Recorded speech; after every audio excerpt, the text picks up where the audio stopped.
Let's jump right into the first section here of that, which is gender. Do men or women tend to be the best target market, and why is that? And Tom, you being our most prolific gender person here, I don't know what that means. I don't know. I'm just going to turn it over to you. You're our gender guy for today. Yeah, well, I've known a lot of people in my time. I guess that's probably the best way to put it. But we have a joke in my studio, and we say this kindly and tongue-in-cheek, but, when I'm training one of my receptionists to answer the telephone using the telecharts, of course, we jokingly say, if a man calls the studio, it's probably a wrong number, because inevitably 99.9% of the time in our studio, our portrait and wedding photography studio, women are generally the ones who call, have the inquiry, set up everything, organize everything. So they have the emotional appeal. Now, it doesn't mean that the men don't love their families. They do. I have men cry at the projection appointments. I have them cry when they display their portraits in their home and write me notes, tell me how much they love them.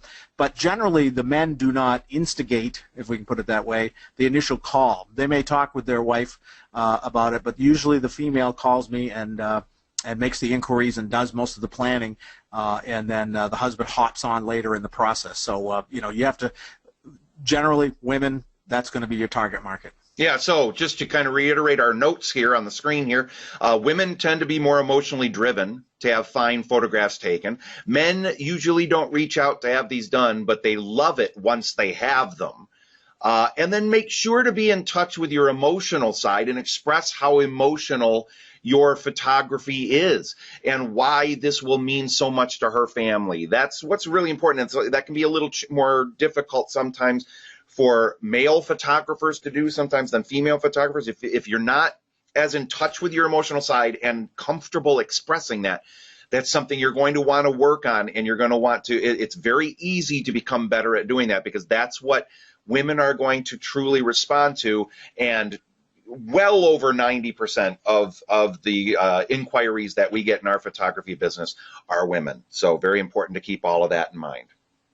Yeah, now the next group we're going to talk about is what age are we looking for? What age group are we looking for? And before I get into this, I want to say please pay very close attention to this. I am so proud of you for being here today and attending this and taking good notes, because this, photographers, bless our hearts, we don't tend to like marketing. What we like are clients, but we don't like the marketing, and you've got to change that. And by being here today, you are saying, yes, I am willing to change that. I am willing to make my photography business a long-term successful business. I'm willing to force myself to learn the things that the failures don't want to learn and to take action on them. And so we are going to start to embrace marketing. We are marketers and sellers of photographic services. We are not photographers. So regarding ages, first of all, we look for ages that might typically have a family, which is 25 to 65. That's my favorite age group. We don't discount older clients, as they will often invest in photographs of their children and grandchildren, which is very lucrative. And generally, we're not interested in anyone under 25 years old, except for weddings, of course. But the main thing is we are now starting to focus our attention on particular aspects of the population. That's what a target market is. And you embrace this. This will totally change your photography business from this day forward, because you're going to stop doing things. Tom already mentioned the 80-20 rule, and it is just one of the backbones to my photography business. 80% of the money in your pocket comes from 20% of the work that you do. So let's do more of the people who give us 80% of our profit and cash.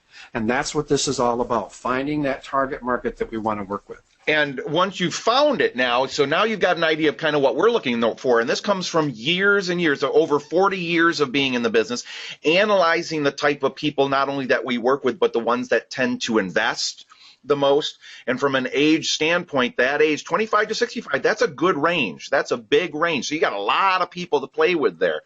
But now, as we go on, we're going to show you some things that you can do to specifically reach that target market once you've chosen that target market. And Dad, I think your key point there about don't discount the older clients, because what we're seeing is, one of the areas of the economy that's growing the most are people that are over 50, over 55, over 60, and the amount of money that they have and are able to invest in discretionary things. So yeah, having photographs taken of their children and their grandchildren and so forth is going to be a huge part of your potential business.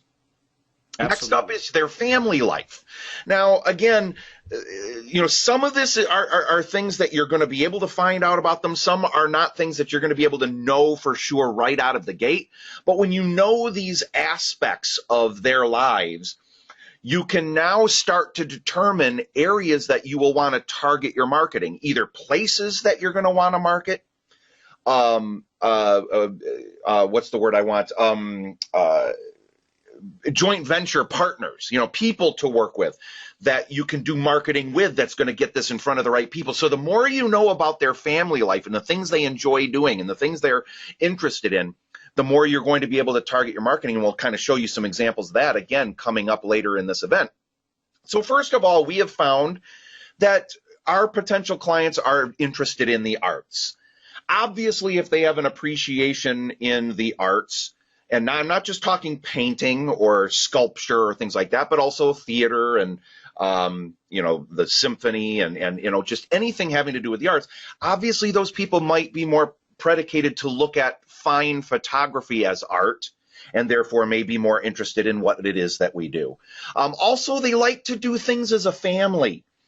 So knowing that, we can start to think about locations in our area, in our geographical area, where those people might be frequenting. And then we may be able to come up with marketing, which we do, that can appeal to and be in front of them when they're doing those types of things. Obviously, we like them to like to do things as a family because we like to do family photography. That is our most lucrative area.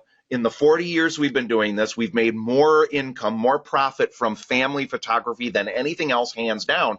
So if they like to do things as a family, then they probably will like having family photographs created. Also, they own their own homes. This is a plus. It's not a necessity, but we have found that most of the clients we work with own their own home. And the reason that's a good thing for us is because we like to do so much of our photography on location, in their home or outside their home. Well, obviously, if they don't own that home, doing that isn't going to be as meaningful to them because it's not their house. They're just renting. They're just living there temporarily, potentially. But if it's their home, that location now becomes a meaningful additional character in their lives. And it's going to be that much better and easier to get them to become happily involved with the portraits. Also, we can now market through the parade of homes or home shows and reach people that we know own their own homes. You see kind of how that is all working together. So keep those things in mind as far as their family lives and their interests.